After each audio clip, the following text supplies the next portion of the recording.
Star Wars The Phantom Menace, the actual episode 1 in the saga.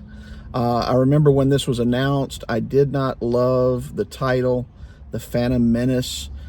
We find out later what that means through Darth Maul, but I wasn't a big fan, still sort of not. Movie-wise, it's interesting because my favorite scene in the entire saga is in this episode, but it's probably my least favorite episode of all 9 of the movies. Not because of the CGI. I enjoyed that. That's what gave us the, the pod racing scene. A great scene, by the way. I'm into all that. It was more the characters, not the actors. I think they did a good job. We're introduced to a young Anakin, which I know a lot of people feel like is overly whiny. I think that probably fits the character of Anakin, so I'm fine with that. We've got a younger Qui-gon Jinn is there. We've got a younger Ewan McGregor. And, did I say McGregor? McGregor. Ewan McGregor. Younger Ewan McGregor. Obi-Wan Kenobi. It's not any of that. It's more the characters that they play. We won't even talk about Jar Jar Binks. They're just all sort of immature at that level. And I prefer a more serious character for Star Wars, not too much into the humor of it all. The little, tongue-in-cheek quotes I'm all about, but they're just certain things they say that, I don't know, it didn't work for me. Loved the movie overall. Really enjoyed the pod racing scenes.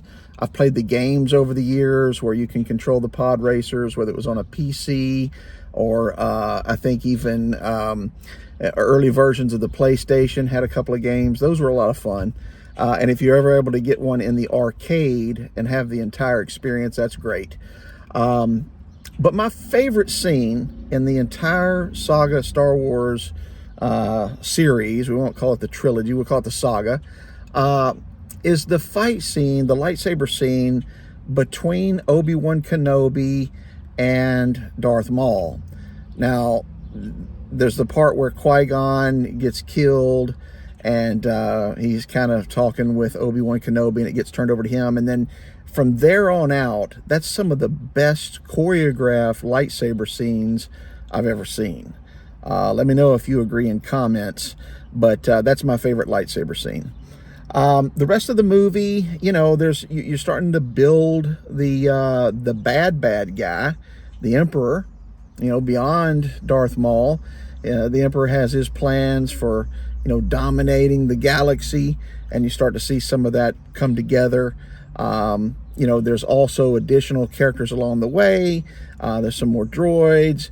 Watto is in there. And, the stuff on Tatooine is fine. But for me, the really exciting part was the final lightsaber scene. And, who doesn't love the iconic moment when Darth Maul lowers his hood and the double-sided lightsaber comes out? Something exciting and something surprising. These movies were released back in theater. It was a great way to get back into Star Wars. A new generation of viewers had come on board. So my son was born at that time, and, he got to experience those next 3 movies in the theater. And, here we go, George Lucas grabbing another generation of the money grab, and it was worth it. Hey, if you're liking these movie reviews, you can subscribe to my channel. I'm going to start trying to incorporate a little bit of trivia, a little bit of information that you might not have known, and starting that here with this video. So subscribe if you're enjoying this, and there'll be more to come.